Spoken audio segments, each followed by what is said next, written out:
ਦਿਸ਼ਾ ਪਰਿਵਰਤਨ ਦੇ ਪ੍ਰੋਗਰਾਮ ਨੂੰ ਦੇਖਣ ਵਾਲੇ ਸਾਰੇ ਭੈਣ ਭਰਾਵਾਂ ਨੂੰ ਜੈ ਮਸੀਹ ਦੀ। ਸਾਡੇ ਅੱਜ ਦੇ ਪ੍ਰੋਗਰਾਮ ਦੇ ਵਿੱਚ ਸ਼ਾਮਿਲ ਹੋਣ ਦੇ ਲਈ ਤੁਹਾਡਾ ਸਾਰਿਆਂ ਦਾ ਤਹਿ ਦਿਲ ਤੋਂ ਸਵਾਗਤ ਕਰਦੇ ਹਾਂ। ਦੋਸਤੋ, ਕਈ ਵਾਰੀ ਅਸੀਂ ਆਪਣੀ ਜ਼ਿੰਦਗੀਆਂ ਦੇ ਵਿੱਚ ਬਹੁਤ ਦਬਾਅ ਨੂੰ ਝੱਲਦੇ ਹਾਂ ਅਤੇ ਉਹ ਮੁਸ਼ਕਲਾਂ ਭਰਾ ਸਮਾਂ ਖਤਮ ਹੋਣ ਦਾ ਨਾਮ ਹੀ ਨਹੀਂ ਲੈਂਦਾ।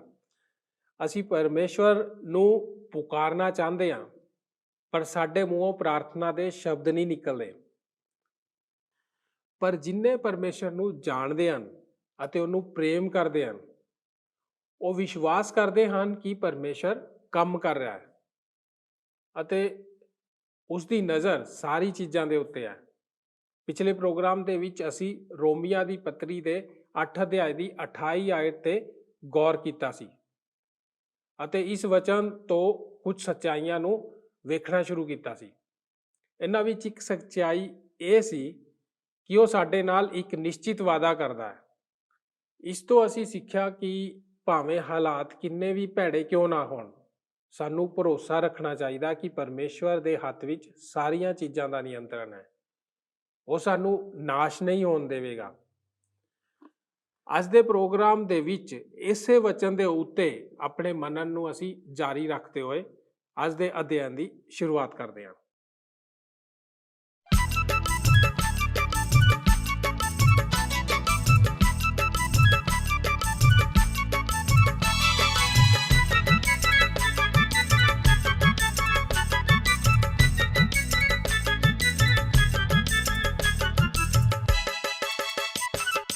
ਪਵਿੱਤਰਤਾ ਵਿੱਚ ਸਿੱਧ ਹੋ ਕੇ ਰਹੋ, ਪਿਆਰੇ ਯੀਸ਼ੂ ਦੇ ਆਉਣ ਵਿੱਚ ਦੇਰ ਨਹੀਂ। ਪਵਿੱਤਰਤਾ ਵਿੱਚ ਸਿੱਧ ਹੋ ਕੇ ਰਹੋ, ਪਿਆਰੇ ਯੀਸ਼ੂ ਦੇ ਆਉਣ ਵਿੱਚ ਦੇਰ ਨਹੀਂ। ਉਸ ਦੇ ਵਾਅਦੇ ਸਾਰੇ ਪੂਰੇ ਹੋ ਰਹੇ ਨੇ, ਤਿਆਰ ਹੋ ਜਾ। ਉਸ ਦੇ ਵਾਅਦੇ ਸਾਰੇ ਪੂਰੇ ਹੋ ਰਹੇ ਨੇ, ਤਿਆਰ ਹੋ ਜਾ। ਪਵਿੱਤਰਤਾ ਵਿੱਚ ਸਿੱਧ ਹੋ ਕੇ ਰਹੋ, ਪਿਆਰੇ ਯੀਸ਼ੂ ਦੇ ਆਉਣ ਵਿੱਚ ਦੇਰ ਨਹੀਂ। ਪਵਿੱਤਰਤਾ ਵਿੱਚ ਸਿੱਧ ਹੋ ਕੇ ਰਹੋ, ਪਿਆਰੇ ਯੀਸ਼ੂ ਦੇ ਆਉਣ ਵਿੱਚ ਦੇਰ ਨਹੀਂ।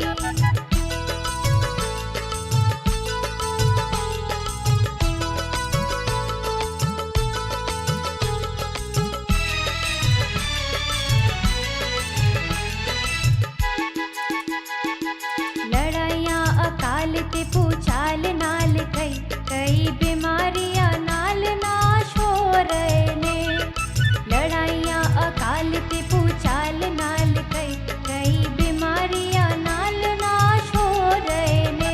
ਰਾਜੇ ਰਾਜਿਆਂ ਦੇ ਵਿਰੁੱਧ ਖੜੇ ਹੋ ਰਹੇ ਨੇ, ਤਿਆਰ ਹੋ ਜਾ। ਰਾਜੇ ਰਾਜਿਆਂ ਦੇ ਵਿਰੁੱਧ ਖੜੇ ਹੋ ਰਹੇ ਨੇ, ਤਿਆਰ ਹੋ ਜਾ। ਪਵਿੱਤਰਤਾ ਵਿੱਚ ਸਿੱਧ ਹੋ ਕੇ ਰਹੋ, ਪਿਆਰੇ ਯੀਸ਼ੂ ਦੇ ਆਉਣ ਵਿੱਚ ਦੇਰ ਨਹੀਂ। ਪਵਿੱਤਰਤਾ ਵਿੱਚ ਸਿੱਧ ਹੋ ਕੇ ਰਹੋ, ਪਿਆਰੇ ਯੀਸ਼ੂ ਦੇ ਆਉਣ ਵਿੱਚ ਦੇਰ ਨਹੀਂ।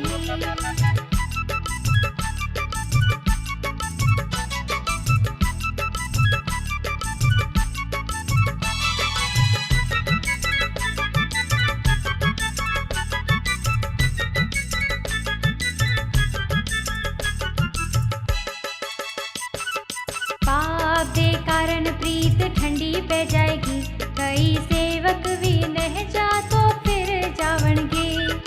पाप दे कारण प्रीत ठंडी पै जाएगी, कई सेवक भी नह जा तो फिर जावणगे। ए यीशु दे ने आउण दियां निशानियां, त्यार हो जा। ए यीशु दे ने आउण दियां निशानियां, त्यार हो जा। पवित्रता ਵਿੱਚ ਸਿੱਧ ਹੋ ਕੇ ਰਹੋ, ਪਿਆਰੇ ਯੀਸ਼ੂ ਦੇ ਆਉਣ ਵਿੱਚ ਦੇਰ ਨਹੀਂ। ਪਵਿੱਤਰਤਾ ਵਿੱਚ ਸਿੱਧ ਹੋ ਕੇ ਰਹੋ, ਪਿਆਰੇ ਯੀਸ਼ੂ ਦੇ ਆਉਣ ਵਿੱਚ ਦੇਰ ਨਹੀਂ।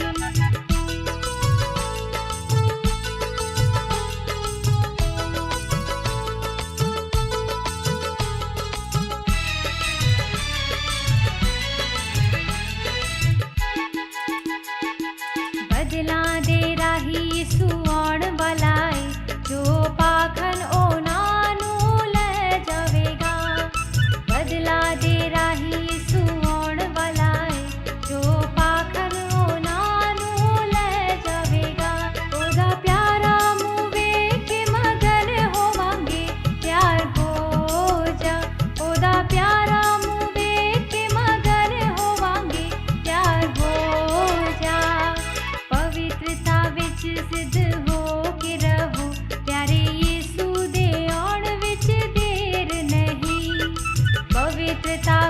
सिद्ध हो के रहो, प्यारे यीशु दे आउण विच देर नहीं, प्यारे यीशु दे आउण विच देर नहीं, प्यारे यीशु दे आउण विच देर नहीं, प्यारे यीशु दे आउण विच देर नहीं, प्यारे यीशु दे आउण विच देर नहीं।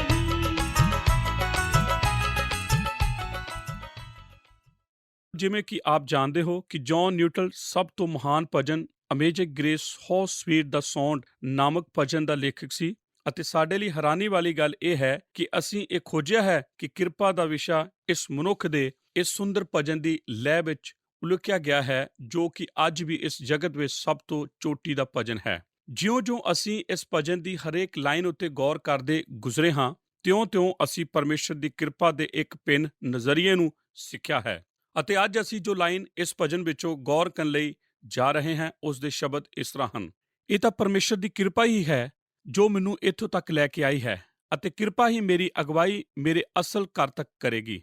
ਜੇਕਰ ਆਪ ਦੀਆਂ ਬਾਈਬਲਾਂ ਆਪ ਦੇ ਕੋਲ ਹਨ ਤਦ ਮੈਂ ਚਾਹੁੰਦਾ ਹਾਂ ਕਿ ਆਪ ਮੇਰੇ ਨਾਲ ਰੋਮੀਓ ਦੀ ਪੱਤਰੀ 8 ਅਧਿਆਇ ਨੂੰ ਕੱਢੋ ਅਤੇ ਅੱਜ ਇਹ ਇੱਕ ਅਸਧਾਰਨ ਸੰਦੇਸ਼ ਹੋਣ ਜਾ ਰਿਹਾ ਹੈ ਕਿਉਂਕਿ ਮੈਂ ਅੱਜ ਦੇ ਇਸ ਸਮੁੱਚੇ ਸੰਦੇਸ਼ ਦਾ ਪ੍ਰਚਾਰ ਬਾਈਬਲ ਦੀ ਇੱਕ ਹੀ ਐਤ ਭਾਵ ਰੋਮੀਓ ਦੀ ਪੱਤਰੀ 8 ਅਧਿਆਇ 28 ਉੱਤੇ ਕਰਨ ਜਾ ਰਿਹਾ ਹਾਂ। ਮੈਂ ਚਾਹੁੰਦਾ ਹਾਂ ਕਿ ਅਸੀਂ ਇਸ ਦਾ ਉਚਾਰਨ ਮੂੰਹ ਜ਼ਬਾਨੀ ਉੱਚੀ ਆਵਾਜ਼ ਵਿੱਚ ਕਰੀਏ ਜਾਂ ਫਿਰ ਮਿਲ ਕੇ ਇਸ ਨੂੰ ਉੱਚੀ ਆਵਾਜ਼ ਵਿੱਚ ਪੜ੍ਹੀਏ। ਆਓ ਅਸੀਂ ਮਿਲ ਕੇ ਇਸ ਵਚਨ ਨੂੰ ਉੱਚੀ ਆਵਾਜ਼ ਵਿੱਚ ਪੜ੍ਹਦੇ ਹਾਂ ਕਿ ਆਪ ਇਸ ਲਈ ਤਿਆਰ ਹੋ। ਅਸੀਂ ਜਾਣਦੇ ਹਾਂ ਭਾਈ ਜਿਹੜੇ ਪਰਮੇਸ਼ਰ ਨਾਲ ਪ੍ਰੇਮ ਰੱਖਦੇ ਹਨ ਸਾਰੀਆਂ ਵਸਤੂਆਂ ਰਲ ਕੇ ਉਹਨਾਂ ਦਾ ਭਲਾ ਕਰਦੀਆਂ ਹਨ ਅਰਥਾਤ ਉਹਨਾਂ ਦਾ ਜਿਹੜੇ ਪਰਮੇਸ਼ਰ ਦੀ ਮਨਸ਼ਾ ਦੇ ਅਨੁਸਾਰ ਸੱਦੇ ਹੋਏ ਹਨ। ਰੋਮੀਓ 8 ਅਧਿਆਇ 28 ਵਚਨ। ਆਪ ਵਿੱਚੋਂ ਕਿੰਨੇ ਕੁ ਹਨ ਜੋ ਜਦੋਂ ਆਪਣੇ ਜੀਵਨ ਵਿੱਚ ਪਿੱਛੇ ਤੱਕਦੇ ਹਨ ਤਦ ਉਹ ਕੁਝ ਇਹੋ ਜਿਹੀਆਂ ਗੱਲਾਂ ਨੂੰ ਯਾਦ ਕਰਦੇ ਹਨ ਜੋ ਕਿ ਜਿਸ ਵਕਤ ਉਹ ਬੀਤੀਆਂ ਸਨ ਉਸ ਵਕਤ ਉਹ ਬਿਲਕੁਲ ਕੋਈ ਮਾਇਨਾ ਨਹੀਂ ਰੱਖਦੀਆਂ ਸਨ। ਆਪ ਇਸ ਨੂੰ ਨਹੀਂ ਸੀ ਸਮਝ ਸਕੇ ਕਿ ਇਸ ਵਿੱਚੋਂ ਕਿਵੇਂ ਕੋਈ ਭਲਾਈ ਨਿਕਲ ਸਕਦੀ ਹੈ, ਕਿਵੇਂ ਇਸ ਵਿੱਚੋਂ ਆਪ ਲਈ ਕੋਈ ਲਾਭ ਪਹੁੰਚ ਸਕਦਾ ਹੈ। ਹੋ ਸਕਦਾ ਹੈ ਕਿ ਇਹ ਤਾਂ ਇੱਕ ਮੁੱਖ ਨਿਰਾਸ਼ਾ ਹੀ ਸੀ, ਹੋ ਸਕਦਾ ਹੈ ਕਿ ਇਹ ਆਪ ਦੇ ਜੀਵਨ ਵਿੱਚ ਇੱਕ ਦੁਰਘਟਨਾ ਹੀ ਸੀ, ਹੋ ਸਕਦਾ ਹੈ ਕਿ ਇਹ ਕੁਝ ਇਹੋ ਜਿਹਾ ਸੀ ਜੋ ਆਪ ਨਾਲ ਬੀਤਿਆ ਸੀ ਜਿਸ ਦੀ ਆਪ ਦੇ ਉਸ ਬੀਤਣ ਤੋਂ ਪਹਿਲਾਂ ਕਲਪਨਾ ਵੀ ਨਹੀਂ ਸੀ ਕੀਤੀ ਅਤੇ ਇਹ ਅਚਾਨਕ ਹੀ ਬੀਤਿਆ ਅਤੇ ਆਪ ਨੇ ਇਸ ਵੱਲ ਤੱਕ ਕੇ ਸੋਚਿਆ ਨਹੀਂ ਸੀ। ਹੇ ਪਰਮੇਸ਼ਰ ਇਹ ਸਭ ਕੀ ਹੈ? ਜਦੋਂ ਮੈਂ ਇੱਕ ਕਾਲਜ ਵਿੱਚ ਆਖਰੀ ਵਰ੍ਹੇ ਵਿੱਚ ਪੜ੍ਹਾਈ ਕਰ ਰਿਹਾ ਸੀ ਤਦ ਪਰਮੇਸ਼ਰ ਨੇ ਇਸ ਪਾਸਵਾਨ ਦੀ ਸੇਵਾ ਵਾਸਤੇ ਮੈਨੂੰ ਬੁਲਾਇਆ ਸੀ। ਇਹ ਇੱਕ ਅਨੋਖਾ ਅਨੁਭਵ ਸੀ ਜੋ ਮੈਂ ਆਪ ਨੂੰ ਦੱਸਿਆ ਹੈ ਕਿ ਇਹ ਸਿਰਫ ਇੱਕੋ ਹੀ ਰਾਤ ਨੂੰ ਬੀਤਿਆ ਸੀ ਅਤੇ ਮੈਂ ਇਸ ਅਸਲੀਅਤ ਬਾਰੇ ਜਾਣੂ ਸੀ ਕਿ ਪਰਮੇਸ਼ਰ ਮੇਰੇ ਜੀਵਨ ਦਾ ਮਾਰਗ ਬਦਲ ਰਿਹਾ ਸੀ ਅਤੇ ਪਰਮੇਸ਼ਰ ਨੇ ਕਦੇ ਨਹੀਂ ਸੀ ਚਾਹਿਆ ਕਿ ਮੈਂ ਬਾਈਬਲ ਕਾਲਜ ਜਾਵਾਂ ਅਤੇ ਇੱਕ ਪਾਸਵਾਨ ਬਣਨ ਲਈ ਤਿਆਰ ਹੋ ਜਾਵਾਂ।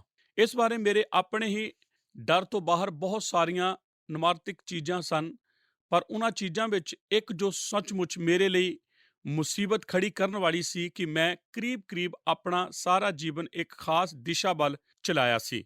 ਆਪਣੇ ਅਨੁਭਵ ਦੇ ਸਭ ਤੋਂ ਪਹਿਲਾਂ ਇਹਨਾਂ ਤੋਂ ਹੀ ਮੈਂ ਹਮੇਸ਼ਾ ਹੀ ਜਾਣਿਆ ਸੀ ਕਿ ਮੈਂ ਕਿਤੇ ਨਾ ਕਿਤੇ ਰੇਡੀਓ ਦੀ ਸੇਵਾ ਨਾਲ ਜੁੜਨ ਜਾ ਰਿਹਾ ਸੀ। ਜਦੋਂ ਮੈਂ ਛੋਟਾ ਸੀ ਤਦ ਮੈਂ ਰੇਡੀਓ ਦੇ ਪੁਰਜੇ ਬਣਾਉਂਦਾ ਹੁੰਦਾ ਸੀ। ਮੇਰੇ ਘਰ ਦੇ ਹਰ ਪਾਸੇ ਤਾਰਾਂ ਹੀ ਤਾਰਾਂ ਖਿਲਰੀਆਂ ਹੁੰਦੀਆਂ ਸਨ। ਮੇਰੀ ਮਾਂ ਮੈਨੂੰ ਹਮੇਸ਼ਾ ਦੱਸਦੀ ਹੁੰਦੀ ਸੀ ਕਿ ਮੈਂ ਪੂਰੇ ਪਰਿਵਾਰ ਉਹਨਾਂ ਦੇ ਕੰਮਾਂ ਨੂੰ ਖਤਮ ਕਰਨ ਤੋਂ ਪਹਿਲਾਂ ਹੀ ਬਿਜਲੀ ਦੇ ਝਟਕੇ ਨਾਲ ਮੰਨ ਜਾ ਰਿਹਾ ਸੀ ਅਤੇ ਜਿਉਂ-ਜਿਉਂ ਮੈਂ ਵੱਡਾ ਹੋਇਆ ਮੈਂ ਇਸ ਦੇ ਉਤਪਾਦਨ ਵਿਭਾਗ ਵਿੱਚ ਸ਼ਾਮਲ ਹੋ ਗਿਆ ਸੀ।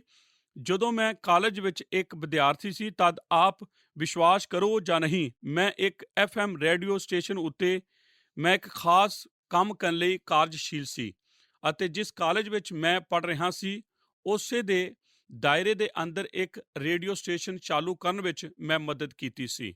ਇਸ ਤਰ੍ਹਾਂ ਜਦੋਂ ਪਰਮੇਸ਼ਰ ਨੇ ਮੈਨੂੰ ਇੱਕ ਪਾਸਵਾਨ ਹੋਣ ਲਈ ਬੁਲਾਇਆ ਸੀ ਤਦ ਮੈਂ ਇਹ ਨਹੀਂ ਸੀ ਸਮਝ ਸਕਿਆ ਕਿ ਪਰਮੇਸ਼ਰ ਮੇਰੀ ਇੱਛਾ ਦਾ ਆਦਰ ਕਿਉਂ ਨਹੀਂ ਕਰਦਾ। ਮੈਂ ਲੋਕਾਂ ਨੂੰ ਇਹ ਆਖਦਿਆਂ ਸੁਣਨਾ ਯਾਦ ਕੀਤਾ ਕਿ ਜੇਕਰ ਆਪ ਆਪਣਾ ਮਾਰਗ ਪ੍ਰਭੂ ਦੇ ਅੱਗੇ ਰੱਖੋ ਤਦ ਉਹ ਆਪ ਦੇ ਦਿਲ ਦੀਆਂ ਖੁਆਇਸ਼ਾਂ ਨੂੰ ਪੂਰਾ ਕਰੇਗਾ। ਹੁਣ ਮੈਂ ਇੱਥੇ ਇੱਕ ਸੀਨੀਅਰ ਵਜੋਂ ਹਾਂ ਅਤੇ ਪਰਮੇਸ਼ਰ ਆਖਦਾ ਹੈ ਨਹੀਂ, ਮੈਂ ਨਹੀਂ ਚਾਹੁੰਦਾ ਕਿ ਆਪ ਇਸ ਮਾਰਗ ਉੱਤੇ ਚੱਲੋ, ਮੈਂ ਤਾਂ ਚਾਹੁੰਦਾ ਹਾਂ ਕਿ ਆਪ ਉਸ ਮਾਰਗ ਉੱਤੇ ਚੱਲੋ। ਇਸ ਤਰ੍ਹਾਂ ਮੈਂ ਉਹ ਛੱਡ ਕੇ ਬਾਈਬਲ ਕਾਲਜ ਚਲਾ ਗਿਆ ਮੈਂ 4 ਸਾਲ ਬਾਈਬਲ ਕਾਲਜ ਗੁਜ਼ਾਰੇ, ਫਿਰ ਵਾਪਸ ਆ ਕੇ ਅਗਲੇ ਕਾਲਜ ਗਿਆ, ਇੱਕ ਕਲੀਸਿਆ ਆਰੰਭ ਕੀਤੀ ਅਤੇ ਉਸ ਕਲੀਸਿਆ ਦਾ ਆਰੰਭ ਅੱਧ ਵਿਚਕਾਰ ਹੀ ਸੀ। ਪਰਮੇਸ਼ਰ ਨੇ ਮੈਨੂੰ ਉਸ ਟੁਕੜੇ ਨੂੰ ਸਮਝਣ ਵਿੱਚ ਮਦਦ ਕੀਤੀ ਜਿਸ ਨੂੰ ਮੈਂ ਜੋੜ ਨਹੀਂ ਸਕਿਆ।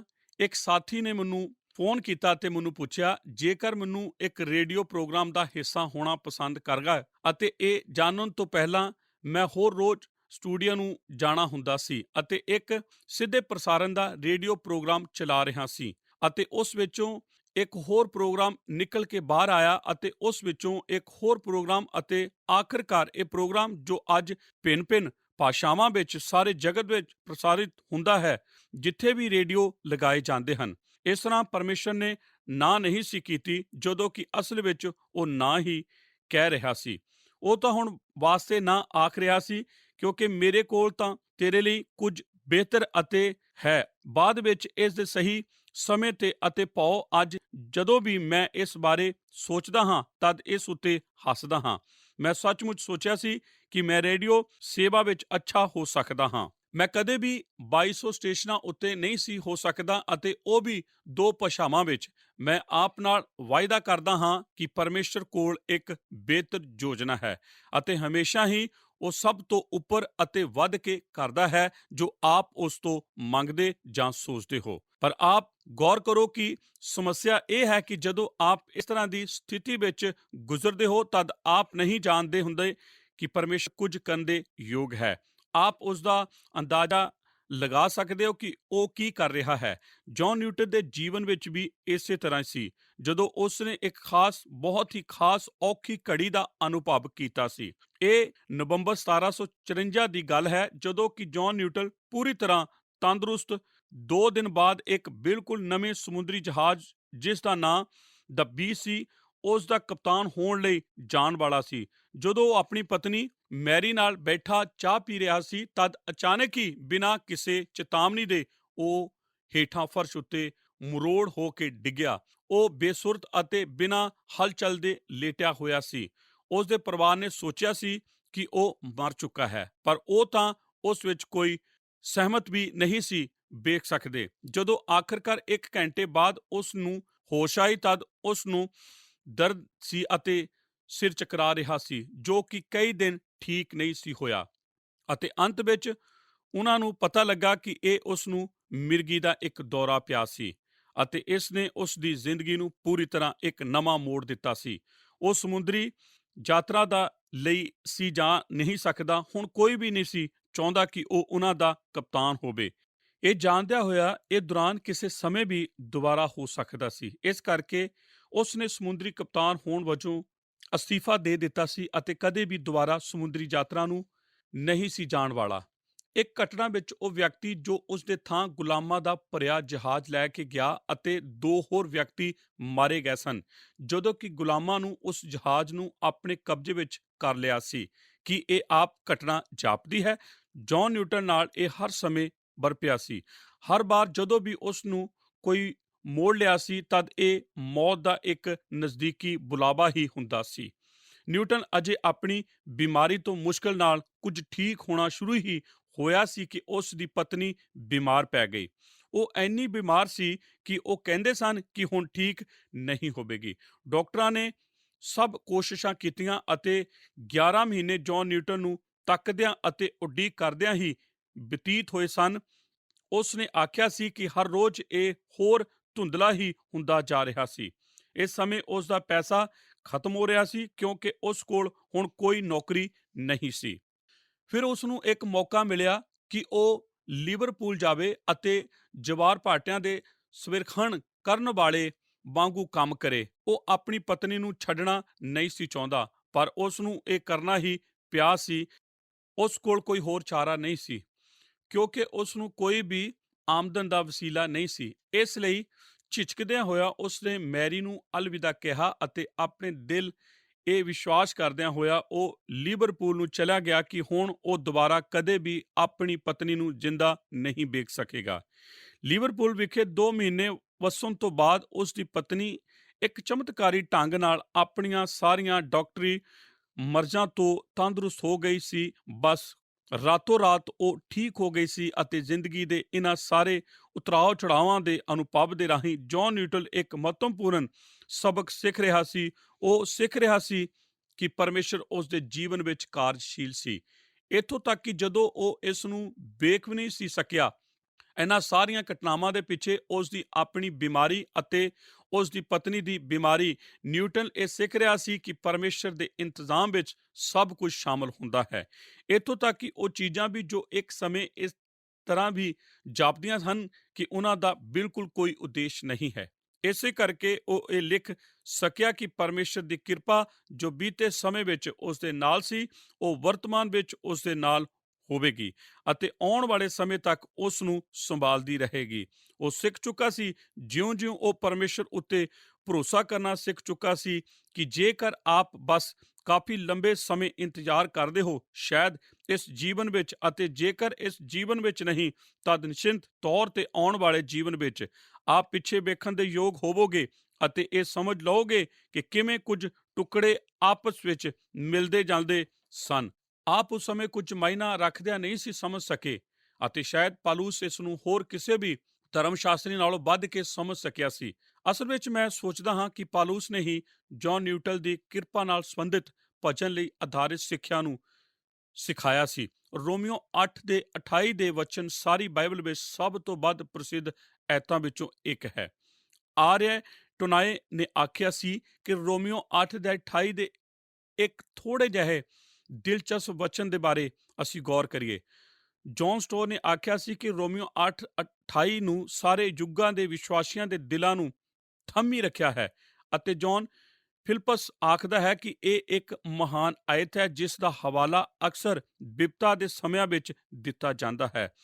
ਇਹ ਮਸ਼ੀਨ ਦੇ ਇੱਕ ਗੁੰਝਲਦਾਰ ਪੁਰਜੇ ਵਿਚਲੇ ਦੰਦਿਆਂ ਦੀ ਤਰ੍ਹਾਂ ਹੈ। ਸਾਰੀਆਂ ਵਸਤਾਂ ਮਿਲ ਕੇ ਬੁਲਾਵੇ ਹੋਏ ਲਈ ਭਲਾ ਕਰਦੀਆਂ ਹਨ। ਸਾਡੇ ਵਿੱਚ ਕਈਆਂ ਨੇ ਰੋਮੀਓ 8 ਦੇ 28 ਦੇ ਵਚਨਾਂ ਕੋਲ ਆ ਕੇ ਉਹਨਾਂ ਸਮੇਂ ਇਸ ਨੂੰ ਪੂਰੀ ਤਰ੍ਹਾਂ ਸਮਝ ਬਿਨਾਂ ਪੜ੍ਹਿਆ ਸੀ, ਪਰ ਇਹ ਐਤ ਵਿੱਚ ਸਿਰਫ ਇਹ ਜਾਣਨ ਲਈ ਦਿਲਾਸਾ ਪਾਉਂਦਾ ਹੈ ਕਿ ਕਿਤੇ ਨਾ ਕਿਤੇ, ਕਿਸੇ ਨਾ ਕਿਸੇ ਥਾਂ ਕੋਈ ਜ਼ਰੂਰ ਹੈ ਜੋ ਉਹ ਸਭ ਨੂੰ ਸਮਝਦਾ ਹੈ ਜੋ ਸਾਡੇ ਨਾਲ ਵਾਪਰ ਰਿਹਾ ਹੈ। ਅਤੇ ਰੋਮੀਓ 8 ਦੇ 28 ਦੇ ਇੱਕ ਇਹੋ ਜਿਹੀ ਐਤ ਤੋਂ ਜਿਸ ਨੂੰ ਆਪ ਗਾਉਣਾ ਨਹੀਂ ਚਾਹੋਗੇ, ਆਪ ਜਾਣਨਾ ਚਾਹੁੰਦੇ ਹੋ ਕਿ ਇਹ ਐਤ ਬਾਈਬਲ ਵਿੱਚ ਕਿੱਥੇ ਹੈ, ਕਿਉਂਕਿ ਕਦੇ ਨਾ ਕਦੇ ਆਪ ਨੂੰ ਰੋਮੀਓ 8 ਦੇ 28 ਦੇ ਵਚਨ ਦੀ ਸਿੱਖਿਆ ਅਤੇ ਸਚਾਈ ਅਤੇ ਸ਼ਬਦਾਂ ਨੂੰ ਆਪਣੀ ਜ਼ਿੰਦਗੀ ਦੇ ਇੱਕ ਮੁਸ਼ਕਲ ਭਾਗ ਵਿੱਚ ਗੁਜ਼ਰਨ ਲਈ ਲਾਗੂ ਕਰਨਾ ਹੀ ਪਵੇਗਾ।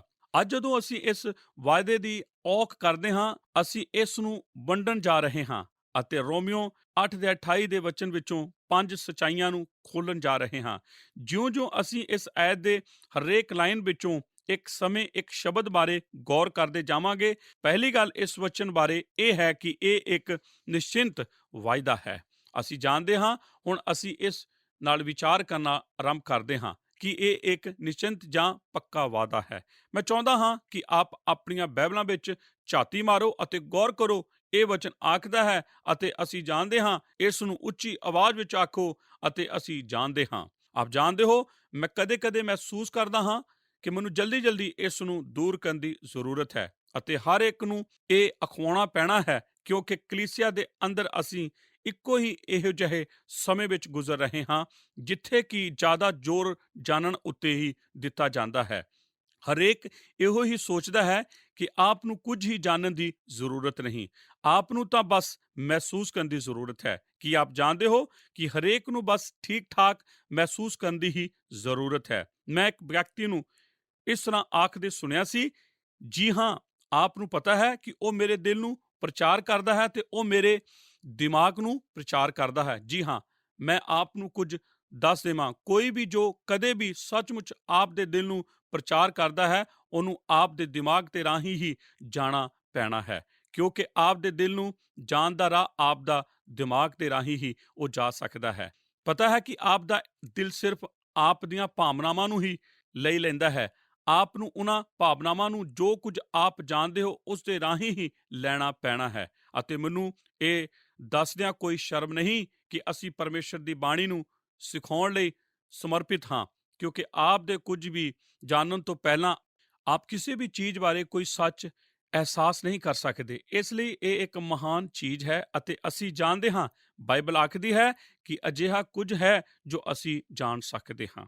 ਆਪ ਵਿੱਚੋਂ ਕਿੰਨੇ ਕੁ ਇਹ ਸਮਝਦੇ ਹਨ ਕਿ ਜਦੋਂ ਇਹੋ ਜਿਹੀਆਂ ਚੀਜ਼ਾਂ ਵਿੱਚ ਗੁਜ਼ਰ ਰਹੇ ਹੁੰਦੇ ਹੋ ਜੋ ਆਪ ਨਹੀਂ ਸਮਝਦੇ, ਤਦ ਇਹ ਜਾਣਨਾ ਮਹੱਤਵਪੂਰਨ ਹੁੰਦਾ ਹੈ ਕਿ ਆਰਾਮ ਸੱਚਮੁੱਚ ਕੀ ਸਮਝਦੇ ਹੋ ਅਤੇ ਆਪ ਸੱਚ ਕੀ ਜਾਣਦੇ ਹੋ। ਉਹ ਮਸੀਹੀ ਜਿਨ੍ਹਾਂ ਨੂੰ ਪਰਮੇਸ਼ਰ ਦੀ ਬਾਣੀ ਸਿਮਾਈ ਗਈ ਹੈ, ਉਹ ਆਪਣੇ ਨਾਲ ਜੀਵਨ ਦੀਆਂ ਅਨਿਸ਼ਚਿਤਤਾਵਾਂ ਦੇ ਵਿੱਚ ਕੁਝ ਲੈ ਜਾਂਦੇ ਹਨ, ਜੋ ਕਿ ਉਹ ਵਿਅਕਤੀ ਜੋ ਪਰਮੇਸ਼ਰ ਦੀ ਬਾਣੀ ਨੂੰ ਨਹੀਂ ਜਾਣਦਾ, ਉਹ ਨਹੀਂ ਸਮਝ ਸਕਦਾ। ਅਸੀਂ ਘੱਟ ਕਸ਼ਟ ਨਹੀਂ ਪਾਉਂਦੇ, ਅਸੀਂ ਉਹਨਾਂ ਨਾਲੋਂ ਵੱਡੀ ਸਮਝ ਦੇ ਨਾਲ ਕਸ਼ਟ ਝੋਲਦੇ ਹਾਂ, ਕਿਉਂਕਿ ਕੁਝ ਗੱਲਾਂ ਹਨ ਜੋ ਅਸੀਂ ਜਾਣਦੇ ਹੁੰਦੇ ਹਾਂ। ਹੁਣ ਗੌਰ ਕਰੋ ਕਿ ਅਸੀਂ ਜਾਣਦੇ ਹਾਂ ਵਚਨ ਰੋਮੀਓ ਦੀ ਪੱਤਰੀ ਵਿੱਚ 5 ਵਾਰ ਇਸਤੇਮਾਲ ਕੀਤਾ ਗਿਆ ਹੈ ਅਤੇ ਜਾਣਨਾ ਸ਼ਬਦ 13 ਵਾਰ, ਅਤੇ ਇਹ ਉਹਨਾਂ ਚੀਜ਼ਾਂ ਦੇ ਜ਼ਿਕਰ ਕਰਦਾ ਹੈ ਜੋ ਵਿਸ਼ਵਾਸੀ ਜਾਣ ਸਕਦੇ ਹਨ। ਕੁਝ ਚੀਜ਼ਾਂ ਹਨ ਜੋ ਅਸੀਂ ਸਮਝ ਨਹੀਂ ਸਕਦੇ, ਜਿਵੇਂ ਕਿ ਅਸੀਂ ਇੱਕ ਪਲ ਵਿੱਚ ਵੇਖਣ ਜਾ ਰਹੇ ਹਾਂ, ਪਰ ਕੁਝ ਚੀਜ਼ਾਂ ਹਨ ਜੋ ਅਸੀਂ ਜਾਣ ਸਕਦੇ ਹਾਂ। ਇਹ ਇੱਕ ਨਿਸ਼ਚਿੰਤ ਵਾਅਦਾ ਹੈ। ਪਾਲੂਸ ਆਖ ਰਿਹਾ ਹੈ, ਜਦੋਂ ਮੈਂ ਇਸ ਵਚਨ ਨੂੰ ਖੋਲ੍ਹਣ ਜਾ ਰਿਹਾ ਹਾਂ ਅਤੇ ਜਦੋਂ ਆਪ ਇਸ ਨੂੰ ਸਮਝ ਲਵੋ, ਤਦ ਆਪ ਇਸ ਤਰ੍ਹਾਂ ਆਖਣ ਦੇ ਯੋਗ ਹੋ ਜਾ ਰਹੇ ਹੋ, ਮੈਂ ਇਹ ਜਾਣਦਾ ਹਾਂ। ਇਹ ਸੱਚ ਹੈ, ਇਹੋ ਹੀ ਹੈ ਜੋ ਮੈਂ ਜਾਣਦਾ ਹਾਂ। ਇਸ ਤੋਂ ਪਹਿਲਾਂ ਇਸ ਦੇ ਸੰਬੰਧ ਵਿੱਚ ਪਾਲੂਸ ਵਿਸ਼ਵਾਸੀ ਦੇ ਕੁਝ ਹੋਰ ਜਾਣਨ ਦੀ ਯੋਗਤਾ ਬਾਰੇ ਗੱਲ ਕਰ ਚੁੱਕਾ ਹੈ। ਉਹ ਰੋਮੀਓ 8:22 ਵਿੱਚ ਆਖਦਾ ਹੈ, ਅਸੀਂ ਜਾਣਦੇ ਹਾਂ ਭਾਈ ਸਾਰੀ ਸ੍ਰਿਸ਼ਟੀ ਰਲ ਕੇ ਹੁਣ ਤੱਕ ਹੌਂਕੇ ਭਰਦੀ ਹੈ ਅਤੇ ਉਹਨੂੰ ਪੀੜਾਂ ਲੱਗੀਆਂ ਹੋਈਆਂ ਹਨ। ਹੁਣ ਬਿਨਾਂ ਵਿਸਥਾਰ ਨਾਲ ਦੱਸਦਿਆਂ ਪਾਲੂਸ ਇਹ ਆਖ ਰਿਹਾ ਹੈ ਕਿ ਇੱਕ ਜਿਹੜੀ ਅਸੀਂ ਵੀ ਜਾਣਦੇ ਹਾਂ ਉਹ ਇਹ ਹੈ ਕਿ ਅਸੀਂ ਆਪਣੇ ਅਸਲ ਘਰ ਅਜੇ ਪਹੁੰਚੇ ਨਹੀਂ ਹਾਂ ਅਤੇ ਅਸੀਂ ਅਜੇ ਸਵਰਗ ਵਿੱਚ ਨਹੀਂ ਹਾਂ, ਪਰ ਸਾਡੇ ਅੰਦਰ ਕੁਝ ਹੈ ਜੋ ਸਾਨੂੰ ਦੱਸਦਾ ਹੈ ਕਿ ਸਾਡੇ ਜੀਵਨ ਦਾ ਇੱਕ ਭਾਗ ਖੋਇਆ ਹੋਇਆ ਹੈ ਅਤੇ ਉਹ ਖੋਇਆ ਹੋਇਆ ਹਿੱਸਾ ਪਰਮੇਸ਼ਰ ਨਾਲ ਸਾਡਾ ਸੰਦੀਪਕ ਕਾਲ ਹੈ। ਅਸੀਂ ਇਹ ਜਾਣਦੇ ਹਾਂ, ਦੂਸਰਾ ਸ਼ਬਦ ਵਿੱਚ ਅਸੀਂ ਕੁਰਾਉਂਦੀ ਹੋਈ ਸ੍ਰਿਸ਼ਟੀ ਦੇ ਬਾਰੇ ਜਾਣਦੇ ਹਾਂ ਅਤੇ ਅਸੀਂ ਪਰਮੇਸ਼ਰ ਦੁਆਰਾ ਸਾਡੀ ਦੇਖਭਾਲ ਕੀਤੇ ਜਾਣ ਦੇ ਇੰਤਜ਼ਾਮ ਬਾਰੇ ਜਾਣਦੇ ਹਾਂ, ਪਰ ਅਜੇ ਵੀ ਕੁਝ ਕੁ ਚੀਜ਼ਾਂ ਹਨ ਜੋ ਅਸੀਂ ਨਹੀਂ ਜਾਣਦੇ। ਅਤੇ ਮੈਂ ਚਾਹੁੰਦਾ ਹਾਂ ਕਿ ਆਪ ਗੌਰ ਕਰੋ ਇਸ ਗੱਲ ਉੱਤੇ ਕਿੰਨੇ ਸਪਸ਼ਟ ਤੌਰ ਤੇ ਇਹਨਾਂ ਵਚਨਾਂ ਵਿੱਚ ਜ਼ੋਰ ਦਿੱਤਾ ਗਿਆ ਹੈ। ਰੋਮੀਓ 8:26 ਵਚਨ ਉੱਤੇ ਗੌਰ ਕਰੋ ਕਿ ਕੀ ਆਖਦੇ ਹਨ। ਇਸ ਤਰ੍ਹਾਂ ਆਤਮਾ ਵੀ ਸਾਡੀ ਦੁਰਬਲਤਾਈ ਵਿੱਚ ਸਾਡੀ ਸਹਾਇਤਾ ਕਰਦਾ ਹੈ, ਕਿਉਂ ਜੋ ਕਿਸ ਵਸਤ ਲਈ ਸਾਨੂੰ ਪ੍ਰਾਰਥਨਾ ਕਰਨੀ ਚਾਹੀਦੀ ਹੈ ਅਸੀਂ ਨਹੀਂ ਜਾਣਦੇ। ਇਹ ਤਾਂ ਸ਼ਬਦਾਂ ਦੀ ਇੱਕ ਰੋਚਕ ਖੇਲ ਹੈ ਅਤੇ ਮੈਂ ਵਿਸ਼ਵਾਸ ਕਰਦਾ ਹਾਂ ਕਿ ਪਾਲੂਸ ਨੇ ਇਹ ਇੱਕ ਉਦੇਸ਼ ਲਈ ਕੀਤਾ ਸੀ, ਕਿਉਂਕਿ ਉਹ ਇੱਥੇ ਇਹ ਆਖ ਰਿਹਾ ਹੈ ਜਿਵੇਂ ਕਿ ਅਸੀਂ ਸਿੱਖਣ ਜਾ ਰਹੇ ਹਾਂ। ਅਸੀਂ ਜਾਣ ਸਕਦੇ ਹਾਂ ਕਿ ਅਸੀਂ ਜਾਣਦੇ ਹਾਂ ਭਾਈ ਜਿਹੜੇ ਪਰਮੇਸ਼ਰ ਨਾਲ ਪ੍ਰੇਮ ਰੱਖਦੇ ਹਨ, ਸਾਰੀਆਂ ਵਸਤੂਆਂ ਰਲ ਕੇ ਉਹਨਾਂ ਦਾ ਭਲਾ ਹੀ ਕਰਦੀਆਂ ਹਨ, ਅਰਥਾਤ ਉਹਨਾਂ ਦਾ ਜਿਹੜੇ ਪਰਮੇਸ਼ਰ ਦੀ ਮਨਸ਼ਾ ਦੇ ਅਨੁਸਾਰ ਸੱਦੇ ਹੋਏ ਹਨ। ਅਸੀਂ ਜਾਣ ਸਕਦੇ ਹਾਂ ਕਿ ਅੰਤ ਪਰਮੇਸ਼ਰ ਦਾ ਹੱਥਾਂ ਵਿੱਚ ਹੀ ਹੈ, ਕਿ ਉਹ ਸੱਚ ਨਹੀਂ ਹੈ। ਅਸੀਂ ਇਹ ਜਾਣਦੇ ਹਾਂ ਕਿਉਂਕਿ ਪਰਮੇਸ਼ਰ ਦੀ ਬਾਣੀ ਇਹ ਆਖਦੀ ਹੈ, ਜਿੰਨਾ ਜ਼ਿਆਦਾ ਲੰਬਾ ਅਸੀਂ ਉਹਦੇ ਨਾਲ ਚੱਲਦੇ ਹਾਂ, ਉਨਾ ਹੀ ਜ਼ਿਆਦਾ ਜੋ ਆਤਮਾ ਨਾਲ ਸਾਡੇ ਅੰਦਰ ਗਵਾਹੀ ਦਿੰਦਾ ਹੈ ਕਿ ਇਹ ਸੱਚ ਹੈ। ਪਰ ਜੇਕਰ ਇਹ ਨਹੀਂ ਵੀ ਵਰਤਦਾ, ਕਿਉਂਕਿ ਇਹ ਪਰਮੇਸ਼ਰ ਨੇ ਆਖਿਆ ਸੀ, ਇਹ ਸੱਚ ਹੈ, ਅਸੀਂ ਜਾਣਦੇ ਹਾਂ ਕਿ ਪਰਮੇਸ਼ਰ ਦਾ ਇਸ ਉੱਤੇ ਕਾਬੂ ਹੈ ਅਤੇ ਉਹ ਸੌੜੀ ਤਸਵੀਰ ਉਸੇ ਦੇ ਹੱਥ ਵਿੱਚ ਹੀ ਹੈ, ਅਤੇ ਜਦ ਕਿ ਅਸੀਂ ਇਸ ਨੂੰ ਨਹੀਂ ਸਮਝ ਸਕਦੇ ਜੋ ਵਾਪਰ ਰਿਹਾ ਹੈ, ਪਰਮੇਸ਼ਰ ਹੀ ਉਸ ਉੱਤੇ ਅਧਿਕਾਰ ਰੱਖ ਰਿਹਾ ਹੈ। ਪਰ ਇਹ ਆਖਦਾ ਹੈ ਕਿ ਕਦੇ-ਕਦੇ ਅਸੀਂ ਇਹ ਨਹੀਂ ਜਾਣਦੇ ਕਿ ਪ੍ਰਾਰਥਨਾ ਕਿਵੇਂ ਕਰੀਏ, ਕਿਉਂਕਿ ਆਪ ਜਾਣਦੇ ਹੋ ਜਦੋਂ ਅਸੀਂ ਅੰਤਲੇ ਨੂੰ ਜਾਣਦੇ ਹਾਂ, ਅਸੀਂ ਵਰਤਮਾਨ ਨੂੰ ਨਹੀਂ ਸਮਝ ਸਕਦੇ। ਜਦੋਂ ਕਿ ਅਸੀਂ ਸਮਝਦੇ ਹਾਂ ਕਿ ਪਰਮੇਸ਼ਰ ਦੇ ਵਚਨ ਦੇ ਆਧਾਰ ਉੱਤੇ ਇਹ ਸਭ ਦੇ ਨਾਲ ਪਰਮੇਸ਼ਰ ਕਿੱਥੇ ਜਾ ਰਿਹਾ ਹੈ, ਅਸੀਂ ਇਹ ਨਹੀਂ ਸਮਝਦੇ ਕਿ ਉਹ ਜੋ ਸਾਡੇ ਨਾਲ ਅੱਜ ਵਾਪਰ ਰਿਹਾ ਹੈ ਉਹ ਕਿਵੇਂ ਉਸ ਯੋਜਨਾ ਦੇ ਨਾਲ ਜੁੜਦਾ ਹੈ। ਇਸ ਕਰਕੇ ਕਦੇ-ਕਦੇ ਤਾਂ ਅਸੀਂ ਇਹ ਵੀ ਨਹੀਂ ਜਾਣਦੇ ਕਿ ਪ੍ਰਾਰਥਨਾ ਕਿਵੇਂ ਕਰੀਏ ਕਿ ਮੈਂ ਇਸ ਦੀ ਇੱਕ ਗਵਾਹੀ ਲੈ ਸਕਦਾ ਹਾਂ। ਅੱਜ ਆਪ ਕਿਸੇ ਸਥਿਤੀ ਵਿੱਚ ਗੁਜ਼ਰੋ ਅਤੇ ਇਹ ਆਖ ਰਹੇ ਹੋ, ਮੈਂ ਨਹੀਂ ਜਾਣਦਾ ਮੈਂ ਇਸ ਨਾਲ ਕੀ ਕਰਾਂ। ਪਿਆਰੇ ਦਰਸ਼ਕੋ, ਅੱਜ ਅਸੀਂ ਰੋਮੀਆਂ ਦੀ ਪੱਤਰੀ ਦੇ 8 ਅਧਿਆਇ ਦੀ 28 ਆਇਤ ਨੂੰ ਵੇਖ ਰਹੇ ਸੀ ਅਤੇ ਇਸ ਦੇ ਵਿੱਚ ਦੱਸੀਆਂ ਕੁਝ ਸੱਚਾਈਆਂ ਦੇ ਉੱਤੇ ਅਸੀਂ ਗੌਰ ਕਰ ਰਹੇ ਸੀ। ਇਸ ਆਇਤ ਤੋਂ ਅਸੀਂ ਸਿੱਖਿਆ ਕਿ ਪਰਮੇਸ਼ਰ ਦੇ ਵਾਅਦੇ ਬਿਲਕੁਲ ਸਪਸ਼ਟ ਹਨ। ਇਹ ਵਚਨ ਦੱਸਦਾ ਹੈ ਕਿ ਜਿੰਨੀਆਂ ਵੀ ਘਟਨਾਵਾਂ ਸਾਡੇ ਜੀਵਨ ਦੇ ਵਿੱਚ ਹੋ ਰਹੀਆਂ ਹਨ, ਭਾਵੇਂ ਉਹ ਚੰਗੀਆਂ ਹਨ ਭਾਵੇਂ ਮੰਦੀਆਂ ਹੋਣ, ਸਭ ਕੁਝ ਮਿਲ ਕੇ ਤੁਹਾਡੇ ਲਈ ਭਲਾਈ ਨੂੰ ਹੀ ਪੈਦਾ ਕਰਦਾ ਹੈ। ਇਸ ਲਈ ਸਾਨੂੰ ਘਬਰਾਉਣ ਦੀ ਲੋੜ ਨਹੀਂ ਹੈ, ਬਲਕਿ ਆਪਣੇ ਵਿਸ਼ਵਾਸ ਦੀਆਂ ਅੱਖਾਂ ਦੇ ਰਾਹੀਂ ਪਰਮੇਸ਼ਵਰ ਨੂੰ ਸਾਡੇ ਲਈ ਕੰਮ ਕਰਦੇ ਹੋਏ ਸਾਨੂੰ ਵੇਖਣ ਦੀ ਲੋੜ ਹੈ। ਕਿਉਂਕਿ ਪਰਮੇਸ਼ਵਰ ਦੀ ਜਿਹੜੀ ਯੋਜਨਾ ਹੈ ਉਹ ਸਾਡੀ ਹਾਨੀ ਦੇ ਲਈ ਨਹੀਂ ਹੈ, ਬਲਕਿ ਸਗੋਂ ਇਹ ਸਾਡੀ ਭਲਾਈ ਦੇ ਲਈ ਹੈ। ਸੋ ਦੋਸਤੋ, ਇਸ ਪ੍ਰੋਗਰਾਮ ਦੇ ਵਿੱਚ ਸਾਡੇ ਨਾਲ ਬਣੇ ਰਹਿਣ ਦੇ ਲਈ ਅਸੀਂ ਤੁਹਾਡਾ ਸਾਰਿਆਂ ਦਾ ਬਹੁਤ ਬਹੁਤ ਧੰਨਵਾਦ ਦਿੰਦੇ ਹਾਂ। ਹੁਣ ਸਾਨੂੰ ਇਜਾਜ਼ਤ ਦਿਓ, ਅਸੀਂ ਆਪਣੇ ਪ੍ਰੋਗਰਾਮ ਨੂੰ ਇੱਥੇ ਹੀ ਸਮਾਪਤ ਕਰਨਾ ਚਾਹੁੰਦੇ ਹਾਂ। ਆਓ ਪ੍ਰੋਗਰਾਮ ਨੂੰ ਸਮਾਪਤ ਕਰਨ ਤੋਂ ਪਹਿਲਾਂ ਅਸੀਂ ਪ੍ਰਾਰਥਨਾ ਕਰੀਏ। ਸਾਡੇ ਦਿਆਲੂ ਪਰਮੇਸ਼ਰ, ਕਿਰਪਾ ਦੇ ਧਨੀ ਪਰਮੇਸ਼ਰ, ਪ੍ਰਭੂ ਯਿਸੂ ਮਸੀਹ ਜੀ ਦੇ ਨਾਂ 'ਚ ਤੁਹਾਡੇ ਚਰਨਾਂ 'ਚ ਆਉਂਦੇ ਪ੍ਰਭੂ, ਇੱਕ ਵਾਰ ਫੇਰ ਤੋਂ ਤੁਹਾਡੀ ਕਿਰਪਾ ਦੇ ਲਈ ਤੁਹਾਡਾ ਧੰਨਵਾਦ ਕਰਦੇ ਹਾਂ ਪ੍ਰਭੂ। ਅੱਜ ਦੇ ਵਚਨ ਦੇ ਦੁਆਰਾ ਅਸੀਂ ਇਸ ਗੱਲ ਨੂੰ ਸਿੱਖਿਆ ਕਿ ਕਿਰਪਾ ਜਿਹੜੀ ਹੈ ਸਾਨੂੰ ਹਰ ਸਮੇਂ ਸੰਭਾਲ ਕੇ ਰੱਖਦੀ ਹੈ, ਹਰ ਹਾਲਾਤਾਂ 'ਚ ਸੰਭਾਲ ਕੇ ਰੱਖਦੀ ਹੈ, ਭਾਵੇਂ ਉਹ ਹਾਲਾਤ ਚੰਗੇ ਹੋਣ ਭਾਵੇਂ ਮਾੜੇ ਹੋਣ। ਪ੍ਰਭੂ ਜੀ, ਸਾਨੂੰ ਆਪਣੇ ਬੁਰੇ ਹਾਲਾਤਾਂ ਤੋਂ ਘਬਰਾਉਣ ਦੀ ਲੋੜ ਨਹੀਂ ਹੈ, ਕਿਉਂਕਿ ਤੁਸੀਂ ਆਪਣੀ ਕਿਰਪਾ ਦੇ ਦੁਆਰਾ ਸਾਨੂੰ ਸਾਂਭਦੇ ਹੋ। ਪਿਆਰੇ ਪਰਮੇਸ਼ਰ, ਮੈਂ ਆਪਣੇ ਸਾਰੇ ਉਹਨਾਂ ਦਰਸ਼ਕਾਂ ਵਾਸਤੇ ਪ੍ਰਾਰਥਨਾ ਕਰਦਾ ਜਿਹੜੇ ਕਿਸੇ ਨਾ ਕਿਸੇ ਤਰ੍ਹਾਂ ਪ੍ਰਭੂ ਜੀ ਆਪਣੀ ਪਰਿਸਥਿਤੀਆਂ ਦੇ ਵਿੱਚ ਬੁਰੀ ਤਰ੍ਹਾਂ ਫਸੇ ਹੋਏ ਹਨ, ਉਹਨਾਂ ਦੇ ਹਾਲਾਤ ਚੰਗੇ ਨਹੀਂ ਹਨ।